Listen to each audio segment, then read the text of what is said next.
first reading is from the book of Acts.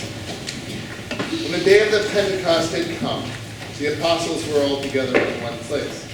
And suddenly from heaven there came a sound like the rush of a violent wind, and it filled the entire house where they were sitting. Divided tongues, as of fire, appeared among them, and a tongue rested on each of them.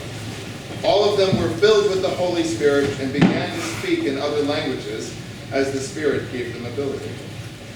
Now there were devout Jews from every nation under heaven living in Jerusalem. And at this sound the crowd gathered and was bewildered, because each one heard them speaking in the native language of each. Amazed and astonished, they asked, "Are not all these who are speaking Galileans? And how is it that we hear, each of us, in our own native language?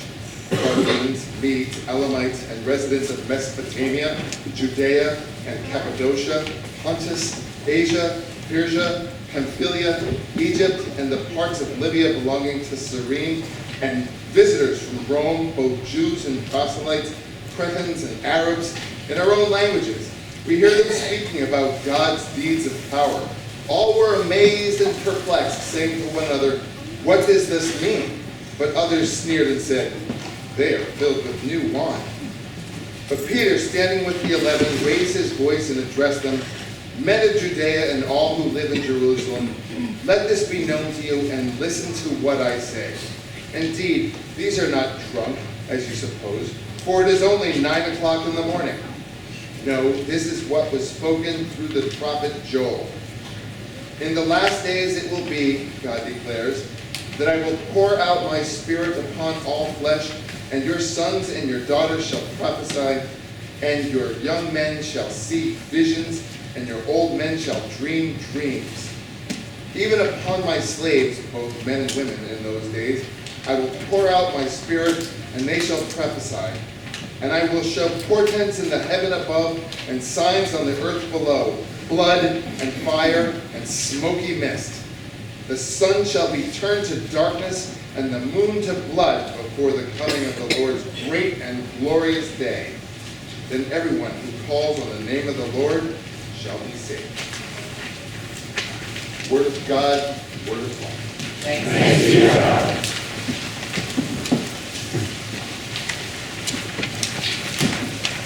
Let us read these verses from Psalm 104 responsively with this side of the congregation reading the light print and the pulpit side of the congregation responding with the bold. How manifold are your works, O Lord!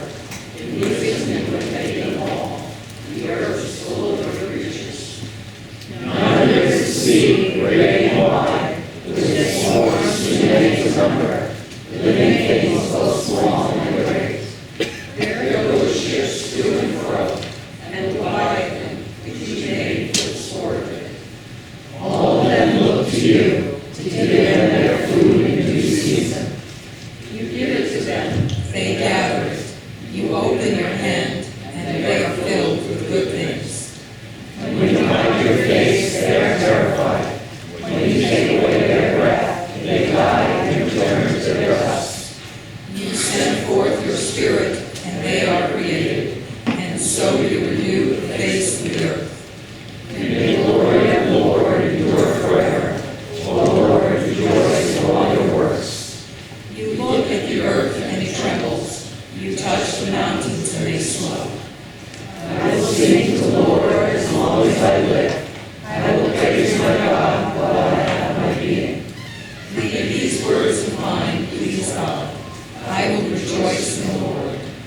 Bless the Lord, O my soul. Hallelujah.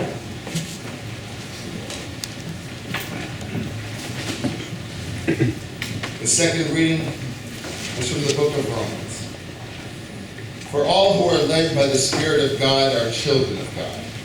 For you did not receive a spirit of slavery to fall back into fear, but you have received the Spirit of adoption. When we cry, Abba, Father, it is that very Spirit bearing witness with our spirit that we are children of God, and if children, then heirs, heirs of God, and joint heirs with Christ. If in fact we suffer with him, so that we may also be glorified with him. Word of God, word of life. Thanks be to God.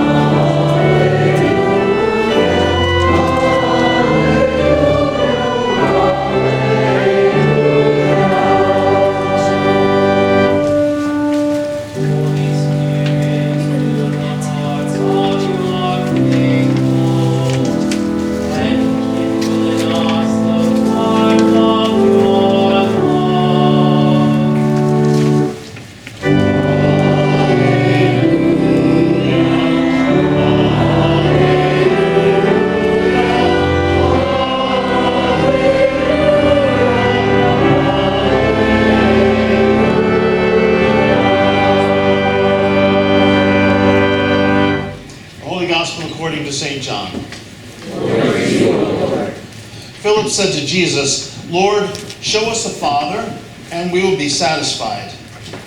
Jesus said to him, "Have I been with you all this time, Philip, and you still do not know me? Whoever has seen me has seen the Father. How can you say, 'Show us the Father'? Do you not believe that I am in the Father, and the Father is in me? The words that I say to you, I do not speak on my own, but the Father who dwells in me does his works. Believe me that I am in the Father, and the Father is in me. But if you do not, then believe me because of the works themselves. Very truly I tell you, the one who believes in me will also do the works that I do, and in fact will do greater works than these, because I am going to the Father.